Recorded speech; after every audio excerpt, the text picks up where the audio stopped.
Bienvenidos a esta nueva explicación. Hoy vamos a adentrarnos en un verdadero thriller geopolítico, histórico, de esos que te dejan con la boca abierta. Es la asombrosa crónica extraída de nuestras fuentes sobre cómo se fracturó una monarquía internacional que la verdad parecía completamente intocable. Hablamos de un imperio tanto administrativo como espiritual, que dominó el mundo occidental durante siglos. Vamos a explorar las tensiones, las estrategias y sobre todo a esos personajes que cambiaron el mapa de Europa para siempre. A ver, entremos de lleno en esto. Fijaos en la tremenda paradoja que guía nuestro recorrido hoy. ¿Cómo fue posible que todo el peso aplastante de una institución milenaria colisionara con un solo hombre y un avance tecnológico, desatando una revolución sin ningún tipo de precedente? Para entender cómo se derrumbó este gigante, primero hay que comprender lo colosal que era el edificio. Primera parte. El peso del poder. Si nos remontamos al año 1054, la Iglesia ya se había consolidado como una estructura monárquica internacional súper robusta. Hacia finales de la Edad Media, ese control administrativo y territorial alcanzó su pico máximo. Básicamente se borró por completo la línea entre ser un líder espiritual y ser un gobernante terrenal. Parecía un sistema eterno, invencible, hasta que llegamos a 1517, el año en que toda esta formidable maquinaria hizo crack. Y claro, ¿qué fue exactamente la gota que colmó el vaso? Pues un elemento clave fueron las famosas indulgencias, es decir, el perdón de los pecados a cambio de dinero en efectivo. Una recaudación pensada para financiar proyectos absolutamente colosales, como la impresionante Basílica de San Pedro en Roma. El nivel de descaro llegó al punto de que los recaudadores tenían un eslogan publicitario que venía a decir: en cuanto la moneda suena en el cofre, el alma salta del purgatorio. Sumad esta brutal comercialización de la fe al pago constante del diezmo y tenéis a una sociedad económica y moralmente agotada. Lo que nos lleva al capítulo 2, la ruptura de Lutero. 95. Ni una más ni una menos. Ese es el número exacto de tesis que un monje alemán llamado Martín Lutero clavó en la puerta de la iglesia de Wittenberg. Y ojo, porque esto no era una simple queja burocrática sobre cómo se gastaba el dinero. Fue un ataque directo, teológico y milimétricamente calculado a la misma base del poder del papado. Lo verdaderamente fascinante aquí es el choque central de ideas. Por un lado, la doctrina de Roma dictaba que la salvación era un proceso que requería fe, más obras, más las indulgencias. O sea, exigía una mediación constante y obligatoria de la Iglesia. Por otro lado, la propuesta de Lutero rompía la baraja por completo. Él afirmaba que la salvación se obtiene única y exclusivamente a través de la fe.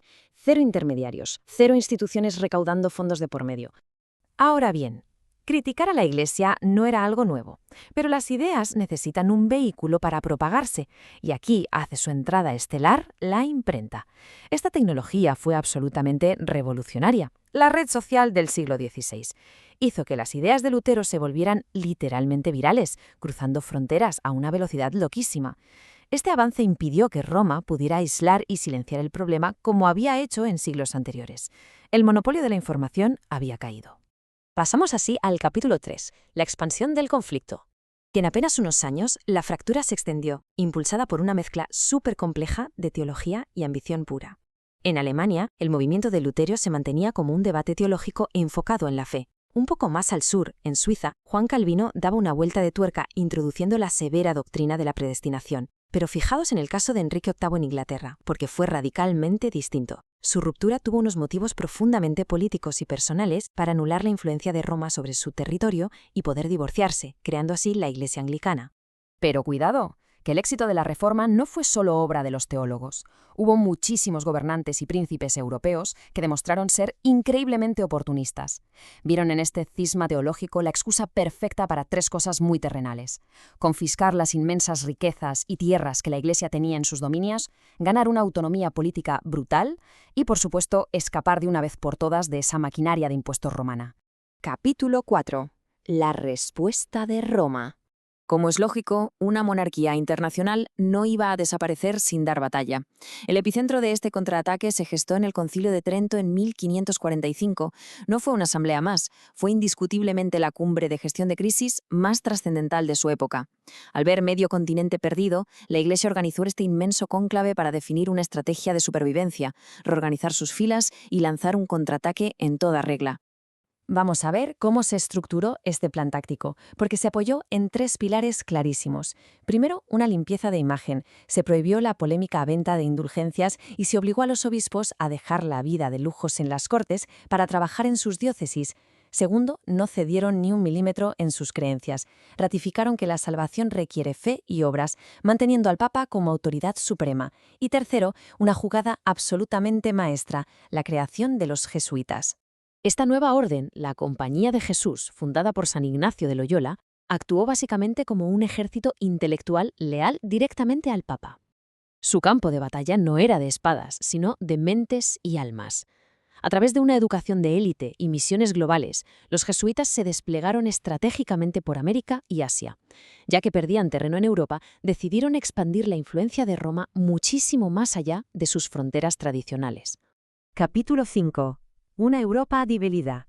El resultado de todo este proceso fue un auténtico terremoto geopolítico. La Iglesia Católica tuvo que asimilar que ya no era la dueña absoluta, pasando a compartir el escenario europeo con un montón de nuevas denominaciones protestantes. Y lamentablemente esto no se resolvió charlando de forma civilizada. La tensión derivó en algunos de los baños de sangre más devastadores de la historia, como la tristemente célebre Guerra de los 30 años. Las propias bases de la convivencia en Europa quedaron redefinidas para siempre. Pero curiosamente de todo este caos sociopolítico también surgió algo espectacular a nivel estético, el barroco. No penséis en él solo como un movimiento artístico, fue una herramienta de marketing hipercalculada. La Iglesia promovió este estilo recargado, deslumbrante y magnífico para inundar los sentidos de los fieles. Querían comunicar visualmente el poder, la gloria y el triunfo en medio de una crisis existencial. Y por fin llegamos al capítulo 6, el fin de la hegemonía. El punto crucial para entender toda esta explicación es la idea de volver a los orígenes. Si quitamos el ruido de las batallas y los intereses territoriales, los reformadores realmente sentían que aquella institución, nacida en 1054, había perdido su brújula por completo. Su objetivo primordial era desmontar la enorme barrera burocrática del papado para establecer algo muy simple pero revolucionario, una relación directa, de tú a tú, sin intermediarios, entre el creyente y Dios. Como concluyen magistralmente las fuentes de nuestro análisis, este proceso marcó el fin de la hegemonía religiosa en Occidente y obligó a la cristiandad a redefinir sus propios fundamentos en la Edad Moderna. No fue solo un ajuste teológico, fue el parto de un mundo nuevo, donde la pluralidad de ideas rompió el pensamiento único, marcando un antes y un después en las estructuras de poder. Y para cerrar esta explicación sobre cómo el poder puede llegar a resquebrajarse desde sus propios cimientos, nos queda una reflexión final que es totalmente atemporal. Al ver cómo el exceso de ambición terrenal casi destruye un imperio milenario, cabe preguntarse, cuando una institución masiva pierde sus ideales originales aplastada por el peso del poder terrenal, ¿puede alguna vez recuperar plenamente la autoridad indiscutible que una vez tuvo? Es una idea fascinante sobre el ciclo de vida de los imperios y las ideologías. Esperamos que este análisis haya aportado mucha perspectiva sobre uno de los momentos clave de nuestra historia. Hasta la próxima.